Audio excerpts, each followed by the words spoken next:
சரவணா வந்துட்டாங்க, வாங்க.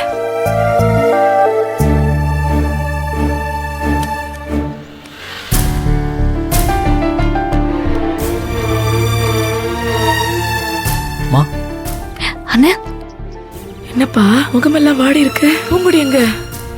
ராத்திரி அவசரமா போனியே, உங்ககிட்ட இருந்து எந்த பதிலுமே இல்லைன்னு அம்மாவால நிம்மதியாவே இருக்க முடியலப்பா.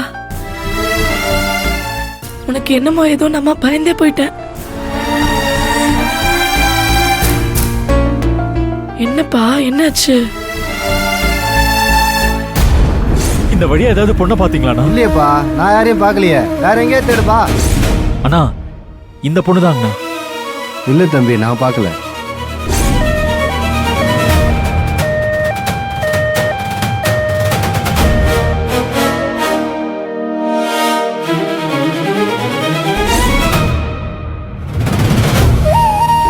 அவங்க நைட்டே குளத்துல விழுந்திருக்காங்க. எங்களுக்கே காலையில் தான் நியூஸ் கிடைச்சது. நாங்க போய் பார்க்கறப்பவே அவங்க இறந்துதான் இருந்தாங்க.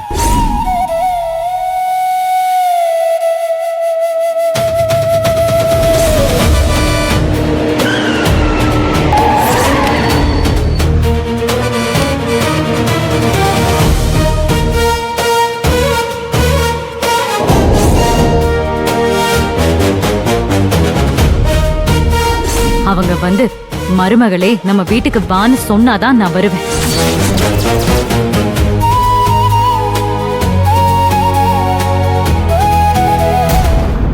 அம்மா, நான் இது வரைக்கும் எனக்குன்னு எதுவுமே உங்ககிட்ட கேட்டதே இல்லம்மா. முத தடவையா உன்னை கேட்கிறம்மா. தயவு செஞ்சு என் கூட வாங்கம்மா. அம்மா, பூங்குடி ரொம்ப நல்லவம்மா. அவளை வீட்டுக்கு கூட்டிட்டு வந்துடலாமா? அம்மா, அவ மேல தப்பு இல்லைன்னா தெரிஞ்சு போச்சு இல்லம்மா. அவ தப்பு பண்ணிட்டான்னு தெரிஞ்சுதானே நானும் அவளை வீட்டை விட்டு வெளியே அனுப்பினேன். நீங்களும் அதை நினைச்சுதானே அவ மேல கோவமா இருந்தீங்க. அம்மா, இப்ப ஸ்ருதியே உண்மையை சொல்லிட்டாளம்மா. தப்பு பண்ணது நாம தாமா, பூங்குடி இல்ல. அப்படி இருந்தும் கூட அவன் நம்மளை வெறுக்கலமா.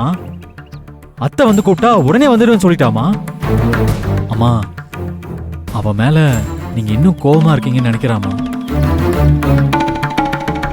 வாங்கம்மா, எனக்காக வந்து கூப்பிடுங்க. இல்ல இன்னும் அவ மேல நீங்க கோவமா இருக்கீங்கன்னா ஏன்னா அது சொல்லுங்கம்மா.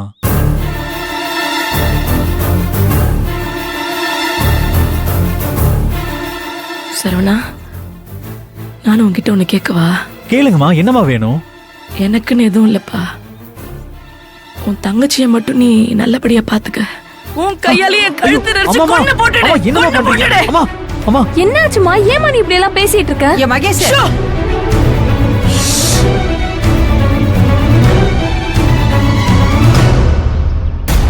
சரவணா, நீ கேக்குறது கொஞ்சமாவது நல்லா இருக்கப்பா. இப்ப நீ தானே சொன்ன என் மருமக எந்த தப்பும் பண்ணலன்னு. அப்புறம் நான் ஏன்பா கோவப்பட போறேன்? அவ பண்ண தியாகம் எல்லாமே இப்ப நீ சொல்லிதானே எனக்கே தெரியுது.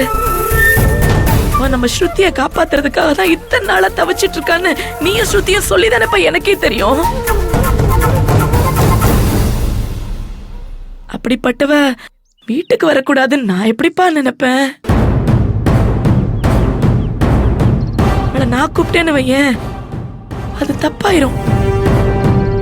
அவ வரப்ப நான் இங்க இருக்க கூடாதுன்னு அவ நினைச்சானா கேட்டு சொல்லிடு. ஐயோ அம்மா, மத்தபடி அவ வீட்டுக்கு அவ வரதுக்கு அவளுக்கு எல்லா உரிமையும் இருக்கு. நான் கூப்பிட்டு அவ வந்தா அது அவளுக்கு மரியாதை இல்லாம போயிரும்பா. போதும், என் மருமக என்னால அனுபவிச்சு அத்தனையும் போதும். நீயே போய் அவளை கூட்டிட்டு வா. அவ வந்ததும் என் மருமகளை உள்ள கூட்டிட்டு போக வேண்டியது ஏன் பொறுப்பு. அவ மேல எனக்கு துளி கூட கோவம் இல்ல சரவணா. இது யார் வீடு? உன் வீடு, பூங்குடியோட வீடுப்பா. நான் என்ன இருந்தாலும் மூணாவது மனுஷி தானே.